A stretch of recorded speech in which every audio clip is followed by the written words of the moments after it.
एक एग्जाम में आता है अम्ल की प्रबलता, मतलब कौन सा तेज है कौन सा कम तेज है।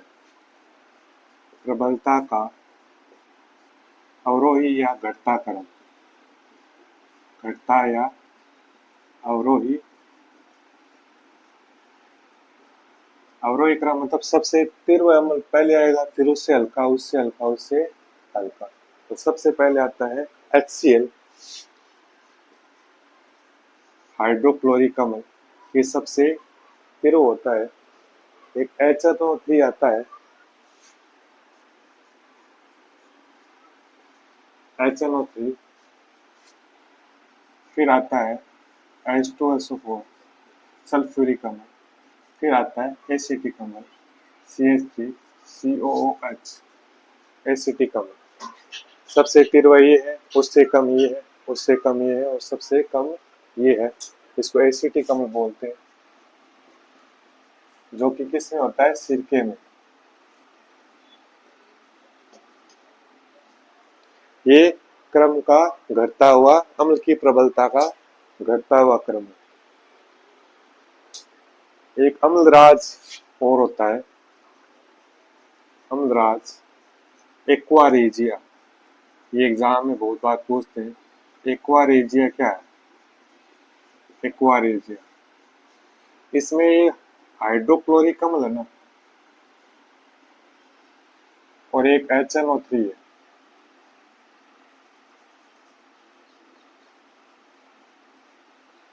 हाइड्रोक्लोरिक अम्ल और HNO3 अम्ल है। इसका यदि इन दोनों को मिलाएं, इसका 3 मात्रा ले और इसकी 1 मात्रा ले, 3:1 में मिलाए तो क्या बन जाता है, अम्लराज या एक्वारेजिया। बहुत ही तीव्र अम्ल बन जाता है, सोने को, धातुओं को गलाने में काम आता है ये। तो अम्लराज या एक्वारेजिया कैसे बनता है, हाइड्रोक्लोरिक अम्ल की 3:1 मात्रा में और HNO3 की 1 मात्रा में, 3:1 मात्रा में लेते हैं तो एक्वारेजिया अम्लराज बनता है। एक कास्टिक सोडे का सूत्र पूछते हैं, कास्टिक सोडा, कास्टिक सोडे का सूत्र क्या होता है, सोडियम हाइड्रोक्साइड होते हैं, उसको बोलते हैं NaOH। अभी पीछे अभिक्रिया आई थी ना, सोडियम हाइड्रोक्साइड, सोडियम हाइड्रोक्साइड को क्या बोलते हैं, कास्टिक सोडा बोलते हैं। एक बुझा हुआ पानी या बुझा हुआ चूना, बुझा हुआ मतलब पानी से बुझता है तो पानी आएगा इसमें, बुझा हुआ चूना CaOH2, कैल्शियम हाइड्रोक्साइड, Ca का कैल्शियम, OH का हाइड्रोक्साइड।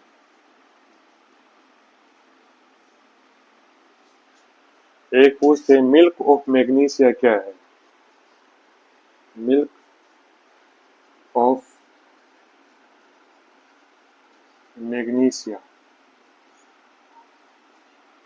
ये किसको बोलते हैं, मैग्नीशियम हाइड्रोक्साइड को बोलते हैं। मैग्नीशियम हाइड्रोक्साइड को क्या बोलते हैं, मिल्क ऑफ मैग्नीशिया। मैग्नीशियम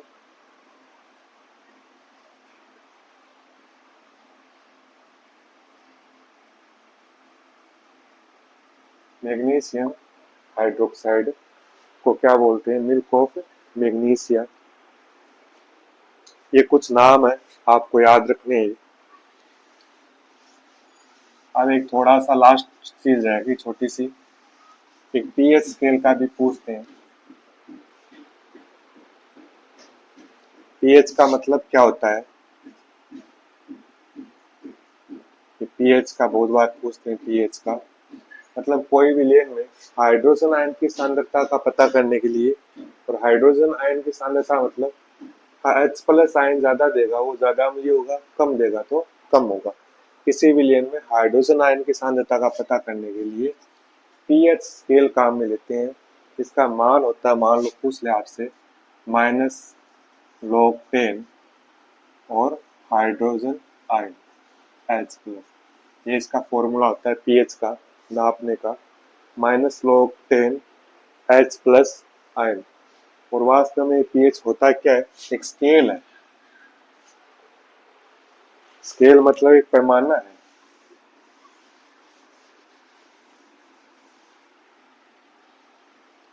ये एक पैमाना है, इसे स्केल है। इसके बीच में क्या आता है? 7 नंबर आता है। यहाँ 1 से शुरू होता है या 0 से मान लो, और यहाँ 14 तक होता है।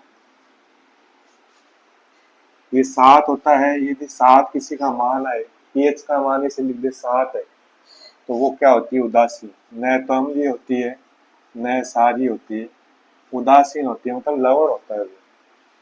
यदि 7 से इधर ज्यादा दे कि इसका मान लो NaOH है, सोडियम हाइड्रोक्साइड है, इसका मान लो है ये 14 होता है इसका। फिर 7 के बाद 8, 9, 10, 14 तक जितना भी मान होता है वो सब क्या होते हैं? क्षारीय होते हैं। 7 से 14 तक कोई भी मान आ जाए वो क्या होते हैं? क्षारीय होते हैं। और 7 से कम आ जाए, 0, 1, 2, 3, ये सभी क्या होते हैं? अम्लीय होते हैं। जैसे HCl है, हाइड्रोक्लोरिक अम्ल। इसके पीएच का मान क्या होता है? इसके पीएच का मान होता है 1.8 से 2.2। तो ये देखो 1.8, एक कहाँ है? अम्लीय में ना, तो ये क्या है? अम्लीय। कौन सा अम्ल? प्रबल अम्ल। प्रबल क्यों है? देखो 0 के पास आएगा जैसे प्रबल होता जाएगा, इधर होता जाएगा दुर्बल होता जाएगा, उदासीन। अब क्षार है, उधर तेज होता जाएगा, 8 होगा कम क्षारीय, 9 होगा अधिक, 14 होगा तो प्रबल क्षारीय। इधर क्षार बढ़ेगा और 7 से इधर अम्ल बढ़ेगा, तो एक तो यही होता है, इसलिए क्या है? प्रबल अम्ल। HCl का पीएच का मान कितना होता है? ये एग्जाम में पूछते भी, ध्यान रखना, 1.8 से 2.2। इसका दूसरा भी पूछते हैं, ऐसे भी पूछ लेते हैं कि जठर रस का पीएच कितना होता है? जठर रस, जठर मतलब पेट को बोलते हैं, और पेट के अंदर ये अम्ल होता है HCl, उसकी पीएच का मान भी यही है। एक ही बात है, इसमें 3 क्वेश्चन उठ रहे हैं। जठर रस के पीएच का मान या HCl के पीएच का मान कितना होता है? 1.8 से 2.2 के बीच में होता है, ये आपको मिल जाएगा ऑप्शन में। तो ये भी चीज ध्यान रखना, जठर रस का पीएच भी पूछ सकते हैं, हाइड्रोक्लोरिक अम्ल। और एक सर्वाधिक शुद्ध जल कौन सा होता है? आपसे एग्जाम में पूछ ले, क्योंकि लेवल फर्स्ट का दे रहे हो एग्जाम, सामान्य विज्ञान पूछ सकता है। सर्वाधिक शुद्ध जल यदि आपसे ऑप्शन में एग्जाम में आ जाए तो क्या लिखोगे? वर्षा का जल। वर्षा का जल होता है वो सबसे शुद्ध होता है। एक नाम आएगा अशुद्ध जल, ऐसे कई नाम आएंगे, लेकिन वर्षा का जल मिले वो सबसे शुद्ध होता है। वर्षा के जल के बाद आता है अशुद्ध जल का नाम, इसलिए सर्वाधिक शुद्ध जल कौन सा होता है? वर्षा का जल होता है।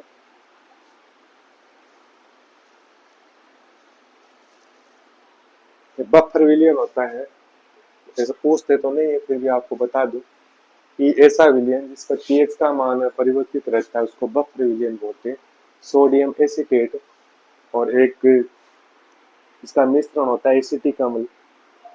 एसिटिक अम्ल और सोडियम एसीटेट का मिश्रण होता है बफर विलयन, जिस पर किसी भी पीएच का मान अपरिवर्तित रहता है उसको क्या बोलते हैं? बफर विलयन बोलते हैं। ये आपके मेन हो गए अम्ल क्षार और लवण में, ये चैप्टर कंप्लीट हो गया है। नेक्स्ट क्लास में अपन इसके एमसीक्यू कर देंगे, ज़्यादा नहीं, एक सीमित मात्रा में, क्योंकि काफ़ी पार्ट है, इतना ज़्यादा नंबर भी कवर नहीं कर रही सामान्य विज्ञान। लेकिन फिर भी आ सकते हैं, कोई 5 क्वेश्चन फिक्स नहीं है, 5 ही नंबर के आए, ज़्यादा नंबर के भी एग्जाम में दे सकते हैं। इसलिए आपको इसको कम नहीं समझना है, हर एक टॉपिक को आपको समझते हुए चलना है।